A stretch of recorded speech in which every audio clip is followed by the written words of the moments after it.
Hello again, everyone, and welcome to our special Christmas edition of Woodpeckers Deep Dive. My name's Jeff Ferris. This is my shop. I just happen to have a fireplace. The house was originally intended to have a finished basement, but I took it over and made it a shop instead. So I have the luxury of having a fireplace in my shop. Really good way to get rid of scraps, and I've got a bunch to get rid of. So I'm going to burn scraps while we sit here and go through some of the videos that we've done this past year on Deep Dive. We started this out about a year and a half ago with the idea of getting a little bit more involved in explaining our tools than we do with our regular product videos. We started out with a live broadcast. We did that every Friday for a few weeks. Then we decided to try something else, but the first of these was live, and here's a scene from one of those. Good afternoon, everybody, and welcome to another edition of Woodpeckers Live. Today, we're doing a test. If you're watching this after the fact, the test went really, really well. If you never see this again, obviously we have some technical issues to deal with. But we're going to go ahead and try and create something that we can actually use. John's behind the camera, Cameron is behind the computer, and we're going to talk today about Woodpeckers multi-knobs. Now, the first deep dive came about because John was going on vacation. We couldn't do a live broadcast because he was going to be out of town. So we shot it and edited it, and it turned out we actually like that format a lot better. Here's the first one on the hook rules. Hi everybody, and welcome to my shop. This is our Friday video. This week we're not live, we're pre-recorded because our videographer John is on vacation right now. But you still can get your questions answered just like you could during one of our normal live events. If you just put your questions down in the comments section, I'll be answering them. Now, about the time we started doing Deep Dive, Jay Mouter had joined our staff, and Jay helped out on the first few Deep Dives, including a series we did on setting up one of our router tables.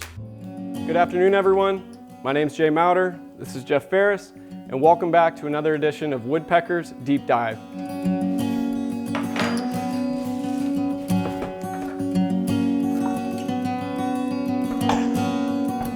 There we go. Now, not all of the deep dives have been done here in my shop.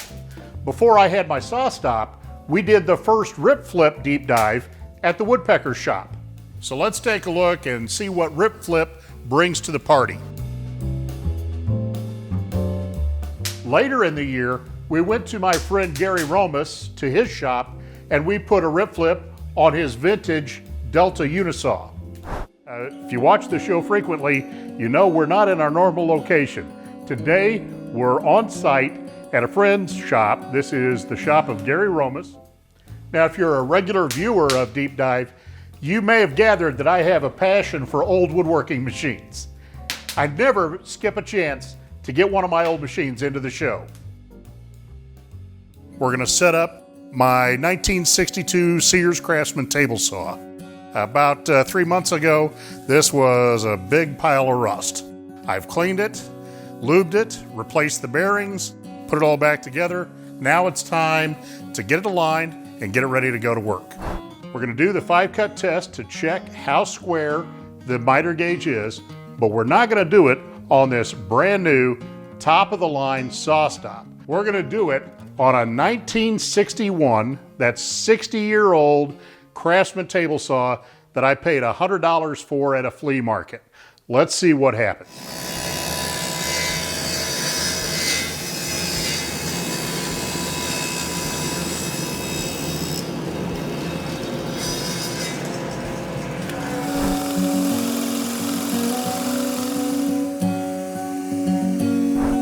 Today, we're going to take a closer look at how you go about building chairs and stools, and the geometry involved, and how to get away from the geometry.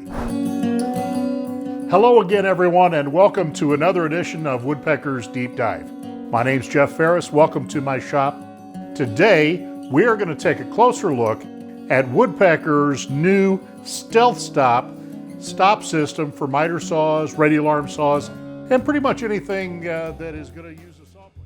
Now, a few of our shows, known only to you and to YouTube's algorithms, have gone far beyond the rest of them. The first one to go over 100,000 views was the freehand guard.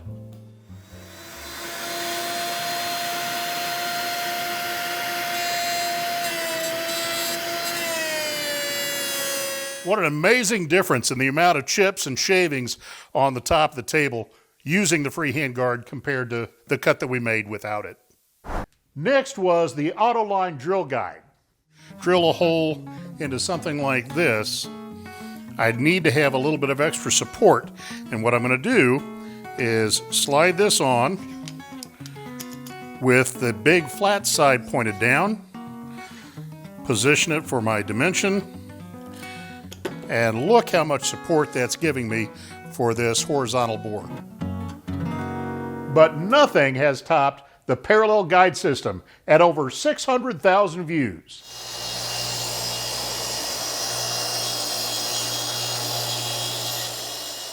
Now that we've got that big cut out of the way, I switched back to my shorter rail, and we're going to see the real value of the parallel guide system. One of my favorite jobs on Deep Dive is reviewing a new tool a few days after it's launched. And this year, we've launched a bunch. This is the Rip Flip Fence Stop System. Indexable, adjustable squares. AutoLine drill guide. A multifunction router base. Steel clamping squares. Our Morty loose tenon joinery jig. Exact 90 miter gauge. Using the new precision taper jig. Shelf pin and drawer slide template. Stealth Stop iron grip coping sled. Now those were just the new permanent products that launched this year. We've also done deep dives on one-time tools and products that have been around for decades. Today we're going to take a closer look at Woodpeckers box clamps, large precision woodworking squares. Stainless steel precision squares, our precision triangle set. Skill squares, exact width dado jig. Easy edge corner planes. Saddle tees and pocket tees. The delve squares, radius quick jigs. Pocket compass XL. The adjustable setup block. Ultimate doweling jig. Detail tools. Push guard. Saw gauge 2.0. The freehand guard. Pin mill CI. PRL V2 lift. Pin mandrel system. It's a great way to... John, Claire, and I have a great time putting Deep Dive together for you. It's nice that we get to do this without having to pay strict attention to the clock so that we can go into a little bit more detail on the tools. From the comments that we get, it seems like you folks like it. So this time around, let us know about your favorite Deep Dive moment in the comments below. And as long as you keep letting us know that you like what we're doing, we'll keep them coming. Thanks so much for watching. We'll see you next time on Deep Dive.